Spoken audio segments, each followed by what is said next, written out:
नमस्कार स्टूडेंट्स, एक बार फिर से आप सभी का हार्दिक स्वागत है, हार्दिक अभिनंदन है आपके अपने YouTube चैनल साइकोलॉजी बाय राजकुमार सर पर। देखिए स्टूडेंट्स, पिछले सेगमेंट के अंदर हम बात कर रहे थे व्यक्तित्व के वर्गीकरण को लेकर। उससे पहले हमने जब व्यक्तित्व के वर्गीकरण की शुरुआत की तो सबसे पहले हमने सबसे प्राचीन वर्गीकरण की बात की, जो था हिप्पोक्रेटस का वर्गीकरण। सबसे पहले हमने हिप्पोक्रेटस की बात की और हिप्पोक्रेटस के बाद हमने पढ़ा कि आधुनिक समय के अंदर जो व्यक्तित्व का जो वर्गीकरण है वो दो भागों में किया गया। एक था हमारा शरीर की रचना के आधार पर, शरीर रचना के आधार पर, या हम ये कह सकते हैं कि शारीरिक बनावट के आधार पर या शारीरिक गुणों के आधार पर हम कह सकते हैं। किस आधार पर कह सकते हैं हम? शारीरिक गुणों के आधार पर, हम शरीर गुणों के आधार पर हम कह सकते हैं। और एक था हमारा मनोवैज्ञानिक आधार पर। कौन सा आधार था? मनोवैज्ञानिक आधार था। इन दो तरह से हमारा आधुनिक समय के अंदर वर्गीकरण जो है वो बंट गया।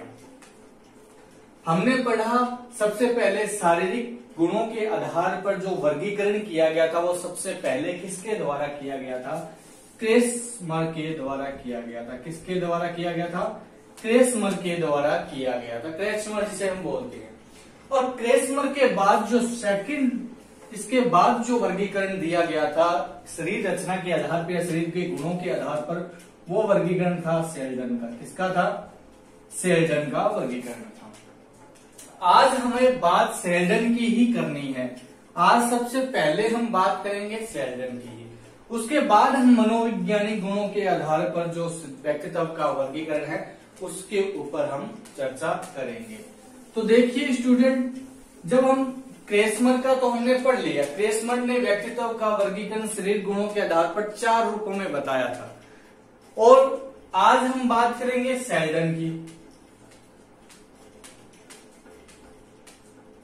सेल्डन का वर्गीकरण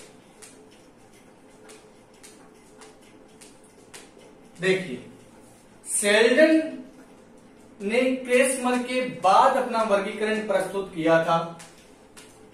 और ये जो सेल्डन ने जो अपना वर्गीकरण दिया था ना दोस्तों, वो दिया था 1940 के अंदर। कब दिया गया था? 1940 के अंदर ये वर्गीकरण इसका दिया गया था, जो शरीर संरचना और बनावट के आधार पर दिया गया वर्गीकरण था। शरीर रचना और बनावट के आधार पर दिया गया वर्गीकरण था। अब बात आती है सेल्डन का वर्गीकरण। जो क्रेसमर का जो वर्गीकरण है उसे हम क्रेसमर का वर्गीकरण के ही नाम से जानते हैं, परंतु सेल्डन के वर्गीकरण को हम एक अन्य नाम देते हैं। इसे हम सोमेटोटाइप सिद्धांत कहते हैं। क्या कहते हैं इसे हम? सोमेटोटाइप सिद्धांत। सोमेटोटाइप सिद्धांत। ठीक है दोस्तों, इसे हम सोमेटोटाइप सिद्धांत के नाम से जानते हैं। देखिए सेल्डन का वर्गीकरण जो है उसे हम सोमेटोटाइप सिद्धांत के नाम से जानते हैं। और ये जो वर्गीकरण है वो 1940 के अंदर सेल्डन के द्वारा दिया गया था। और सेल्डन के द्वारा जब ये वर्गीकरण दिया गया तो इसमें निम्न प्रकार जो बताए गए व्यक्तित्व के वो कितने थे टोटल? वो थे 3। यानी कि इसने अपने व्यक्तित्व के वर्गीकरण के अंदर एक व्यक्ति के 3 प्रकार बताए। व्यक्तित्व के कितने प्रकार बताए? 3 प्रकार बताए। जिसके अंदर सबसे पहला जो व्यक्तित्व का वर्गीकरण बताया, जो सबसे पहला प्रकार बताया इसने व्यक्तित्व का, वो था एंडोमॉर्फिक। कौन सा था? एंडोमॉर्फिक। इसे हम क्या बोलते हैं? एंडोमॉर्फिक।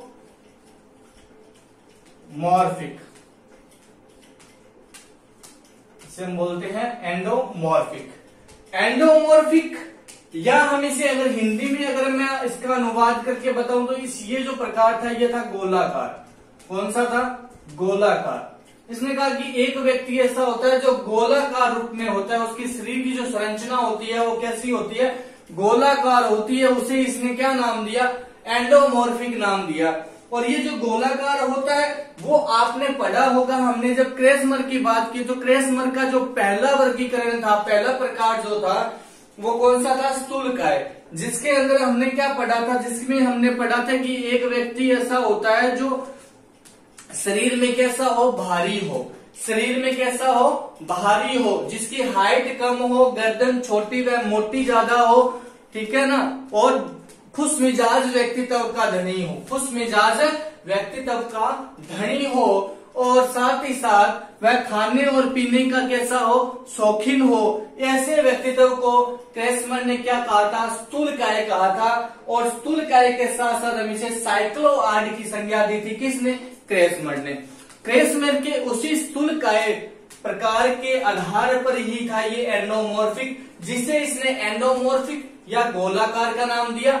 गोलाकार का अर्थ भी यही होता है कि एक ऐसा व्यक्ति जो कैसा है, जो शरीर की उसकी हाइट तो क्या है, कम है, परंतु उसका शरीर क्या है, फुला हुआ है, यानी कि मोटा है, और उसकी गर्दन छोटी व मोटी है, और खुश मिजाज व्यक्तित्व का कैसा है, धनी है, खुश मिजाज और सामाजिक और खाने पीने की चीजों का शौकीन है। ऐसा व्यक्ति कौन है, किसके अनुसार, सेल्डन के अनुसार एंडोमॉर्फिक कहलाता है, जिसे सेल्डन ने किस नाम से संज्ञा दी, जिसे सेल्डन, ऐसे व्यक्ति के स्वभाव को सेल्डन ने क्या कहा था, ऐसे व्यक्ति के स्वभाव को सेल्डन ने कहा था सोमेटोटोनिया। क्या नाम दिया था ऐसे व्यक्तित्व को, सोमेटोटोनिया। तो आपको याद रखना है ये बात कि सोमेटोटोनिया कैसा स्वभाव है। तो देखिए, सोमेटोटोनिया गोलाकार व्यक्तित्व को सोमेटोटोनिया की संज्ञा दी थी, किसने, सेल्डन ने दी थी। तो आपको सीधा सीधा याद रखना है कि एंडोमॉर्फिक या गोलाकार, गोलाकार का अर्थ क्या है, गोलकार मोटा व्यक्ति होगा, जिसे हम बोलते हैं गोल मटोल सा है। तो गोल मटोल का मतलब कैसा है, गोलाकार है, मोटा है, शरीर के अंदर खुश मिजाज है, मोटा है, तो खाने पीने का शौकीन होगा, सामाजिक होगा, कोमल शरीर, नाट्य होते हैं, और साथ में कम परिश्रमी होगी। जिस ज्यादा मोटा होगा तो उसे परिश्रम तो होगा नहीं, कम परिश्रमी होगा। तो आप कुछ लिख लीजिए बातें अगर आपको याद रहे तो। देखिए, सबसे पहली बात अगर हम बात करें तो इसके अंदर क्या होगा, ये मोटे व कोमल शरीर के होते हैं। कैसे होते हैं, मोटे व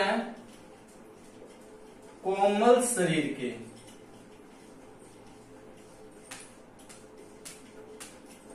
पहली बात तो ये कम परिश्रमी,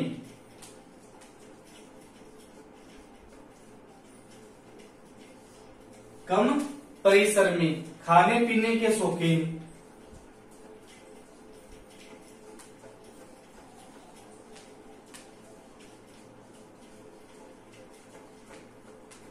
हम कह सकते हैं सामाजिक, खुश मिजाज। ऐसा कोई व्यक्तित्व, ऐसा कोई स्वभाव का व्यक्तित्व है तो उसे क्या नाम दिया गया था, उसे नाम दिया गया था सोमेटोटोनिया नाम दिया गया था। क्या नाम दिया गया था, सोमेटोटोनिया नाम दिया गया। इसमें क्या होता है, इस तरह के सोमेटोटोनिया या इस तरह के जो व्यक्तित्व का जो धनी जो व्यक्ति होता है ना, उसके अंदर बहादुरी का कार्य करने की तीव्र प्रवृत्ति होती है। अब देखिए, शरीर में ऐसा फिट मोटा है, कोमल शरीर का, ऐसे व्यक्तियों के अंदर क्या है, बहादुरी का कार्य करने की। कैसा कार्य करने की, सॉरी ये इसमें नहीं होगा, मिसोमॉर्फिक में होगा वो। एंडोमॉर्फिक में आपको ये याद रखना है कि ये गोलाकार होता है, ये कम परिश्रमी होते हैं। ऐसे व्यक्ति, ऐसे स्वभाव को सोमेटोटोनिया नाम दिया था, किसने, सेल्डन ने क्या नाम दिया था, सोमेटोटोनिया। तो आपको ये चीज महत्वपूर्ण याद रखनी है कि अगर आपसे कोई स्वभाव देके पूछ लिया जाए तो आप बता सकते हैं कि ऐसे स्वभाव को सोमेटोटोनिया की संज्ञा दी गई है। बात समझ में आई।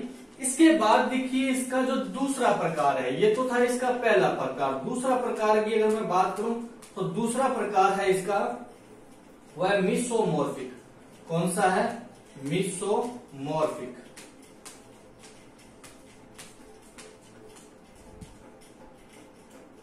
कौन सा है, मिसोमॉर्फिक। इसे हम ऐसे लिख सकते हैं इंग्लिश में अगर आप लिखना चाहें,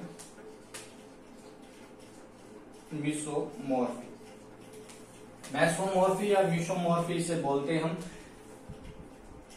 ये जो व्यक्तित्व होता है, ये जो इसका जो शरीर संरचना होगी वह कैसी होगी? आयताकार होगी। सेल्डन के अनुसार जो मेसोमॉर्फिक प्रकार जो है उसके शरीर की संरचना कैसी होगी? आयताकार होगी। कैसी संरचना होगी? आयताकार संरचना होगी। और आयताकार संरचना का मतलब क्या होता है दोस्तों? आयताकार संरचना का मतलब आप इस बात से लगा सकते हैं कि ये जो व्यक्तित्व का जो इसका जो शरीर होगा वह कैसा होगा? हिट एंड फिट होगा।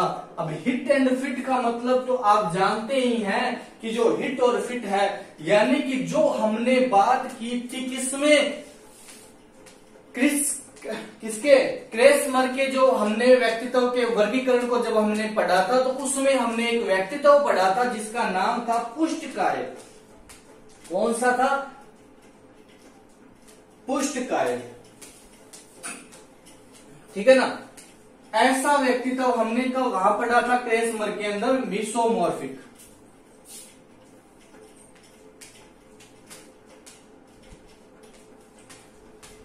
पुष्टकाय को हमने पढ़ा था। पुष्टकाय के अंदर हमने क्या पढ़ा था दोस्तों? देखिए, पुष्टकाय के अंदर हमने ये पढ़ा था कि ऐसा व्यक्ति, ऐसी शरीर संरचना जिसका शरीर क्या हो? एकदम फिट हो। जिसका शरीर कैसा हो? जिसका वजन कैसा हो? ना तो कम हो ना ही ज्यादा हो, सामान्य वजन का व्यक्ति हो। ऐसा व्यक्तित्व हमने पढ़ा था किसके अंदर? जिसका कद कैसा हो? सामान्य हो, शरीर संतुलित हो, सुडौल हो, मजबूत शरीर का व्यक्तित्व हो, व्यक्ति हो। ऐसे व्यक्तित्व को क्रेसमर ने क्या संज्ञा दी थी? पुष्टकाय की संज्ञा दी थी। और यहाँ पर सेल्डन ने इसी व्यक्तित्व को क्या नाम दे दिया? मेसोमॉर्फिक नाम दे दिया, जिसे इसने कहा कि ये सा व्यक्तित्व का जो शरीर होगा वह कैसा होगा? आयताकार होगा। और आयताकार का मतलब हिट एंड फिट होगा। इसका मतलब आप जानते हैं कि इस व्यक्ति के शरीर की हड्डियां व मांसपेशियां काफी क्या होगी? विकसित होगी। आप लिख सकते हैं कि हड्डियां व मांसपेशियां, हड्डियां व मांसपेशियां काफी विकसित होगी।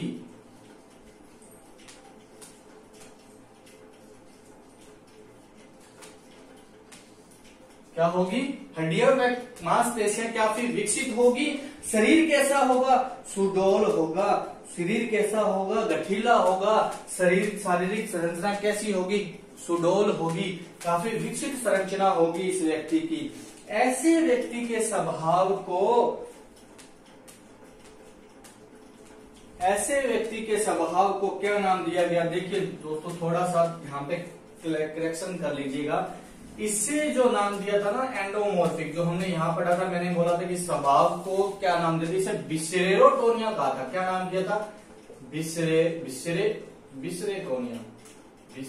जैसे ये लिख सकते हैं हम, विसरेटोनिया। विसरेटोनिया क्या नाम दिया था? विसरेटोनिया इसे नाम दिया था। या हम विसरोटोनिया भी लिख सकते हैं इसको। क्या कहीं की जगह पे से लिखा होता है विसरोटोनिया। क्या नाम लिखा था? विसरोटोनिया। और सोमेटोटोनिया कहा था इस व्यक्तित्व को। थोड़ा सा यहां करेक्शन कर लीजिएगा। सोमेटोटोनिया यानी कि मिसोमॉर्फिक नाम के इस व्यक्तित्व के स्वभाव को सेल्डन ने क्या किसकी संज्ञा दी थी? सोमेटोटोनिया की संज्ञा दी थी। तो आपको ये बात याद रखनी है। आप समझ गए होंगे कि मिसोमॉर्फिक व्यक्तित्व का जो शरीर होगा ना वह कैसा होगा? वह आयताकार होगा। हिट एंड फिट का मतलब तो आप जानते ही हैं। हिट एंड फिट का मतलब जिसकी हड्डियां सुडौल वह मजबूत हो और शरीर देखने में गठीला वह मजबूत नजर आए, ऐसा व्यक्तित्व कौन सा होगा? सोमेटोटोनिया होगा। ऐसे व्यक्ति क्या होंगे? ऐसे व्यक्ति देखिए, अगर फिट बॉडी का होगा तो ऐसे व्यक्ति जोखिम में बहादुरी के कार्य करने में क्या करेंगे? जोखिम व बहादुरी के कार्य करने की जो प्रवृत्ति है वो उनमें अधिक पाई जाएगी। जो मजबूत व्यक्तित्व का होगा, हिट एंड फिट होगा, ऐसा व्यक्ति जोखिम भरे कार्य करने की जो प्रवृत्ति है उनके अंदर सर्वाधिक पाई जाएगी। दुबला पतला व्यक्ति, उसको आपको जोखिम का कार्य देंगे तो वो घबराएगा, पहले अपना शरीर देखकर वो घबराएगा। ठीक है ना? तो उसी प्रकार अगर आप एक फिट बॉडी का जो खिलाड़ी या एथलेटिक प्रकार का जो व्यक्ति होगा, अगर उसे आप कोई जोखिम भरा या कोई बहादुरी भरा कोई कार्य कहेंगे तो वह झट से उसको करने के लिए हामी भर देगा। क्यों? क्योंकि उसका शरीर जो है वो ऐसी प्रवृत्ति रखता है कि वह बहादुरी व जोखिम भरे हुए कार्य कर सके। ठीक है, तो आपको यहाँ तक समझ में, ऐसे व्यक्ति के अंदर क्या होगा, आशावादी होते हैं, वो निडर व्यक्तित्व के धनी होते हैं। ये कैसे होते हैं? ये आशावादी होते हैं। यहाँ भी ये थोड़ी सी बात याद रखना कि ये व्यक्ति आशावादी होते हैं और निडर व्यक्तित्व के धनी होते हैं, लीडर होते हैं, मजबूत होते हैं। ठीक है ना, तो ये आपको याद रखना है। अब देखिए, आपने दो प्रकार इसके सेल्डन के पढ़ लिए। दो के अंदर आपने सबसे पहले पढ़ा एंडोमॉर्फिक, जिसमें आपको दो नाम याद रखने हैं, एक तो एंडोमॉर्फिक, एक विसेरोटोनिया जिसे हम बोलते हैं विसेरोटोनिया।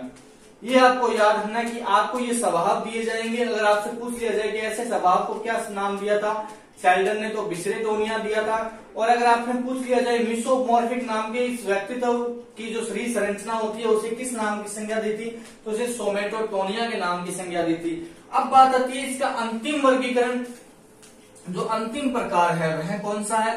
तो देखिए, इसका जो अंतिम प्रकार है वह है एक्टोमॉर्फिक। कौन सा है? एक्टोमॉर्फिक।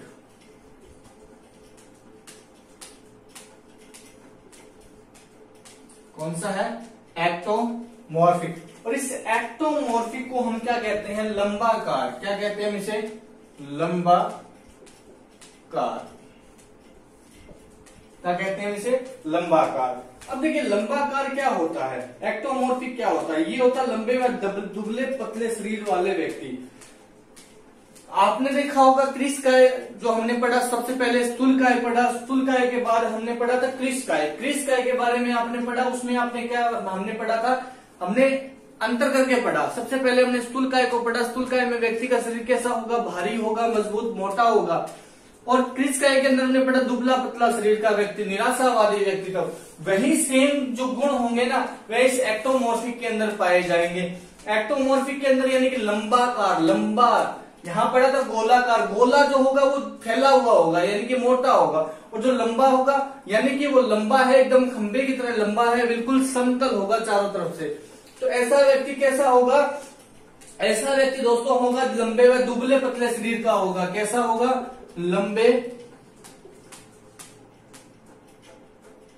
व दुबले पतले शरीर का व्यक्ति, दुबले पतले व शरीर का व्यक्ति। और इसके अंदर जो गुण पाए जाएंगे वह गुण कैसे होंगे?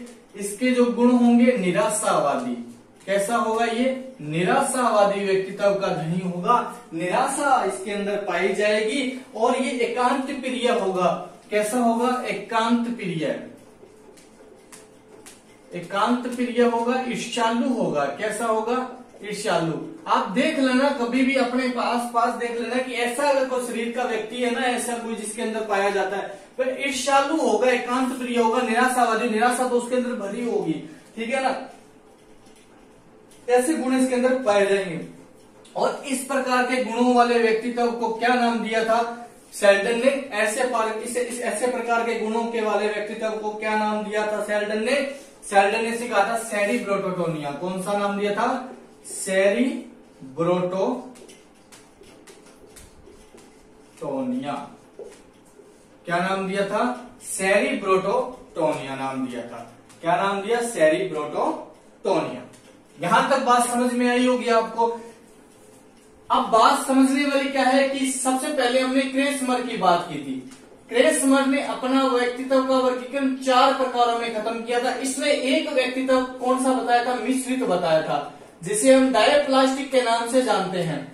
मिश्रित व्यक्तित्व बताया था। मिश्रित में इसने कहा था कि एक ऐसा व्यक्तित्व होता है जिसमें सभी प्रकार के गुण पाए जाते हैं। परंतु हमें याद रखना है कि जो सेल्डन था ना, सेल्डन ने ऐसा कोई भी व्यक्तित्व का नहीं बताया, ऐसे व्यक्तित्व का कोई प्रकार नहीं बताया जिसमें ये कहा गया हो कि ऐसा व्यक्तित्व जिसमें सभी प्रकार के व्यक्तित्व का गुणों का समावेश मिले हमें। तो इसने सिर्फ 3 ही प्रकार के व्यक्तित्व बताए। पहला एंडोमॉर्फिक, गोलाकार बताया। दूसरा मिसोमॉर्फिक, जिसे हम आयताकार कहते हैं, हिट एंड फिट कहते हैं। और एक था एक्टोमॉर्फिक जिसे हम लंबाकार कहते हैं।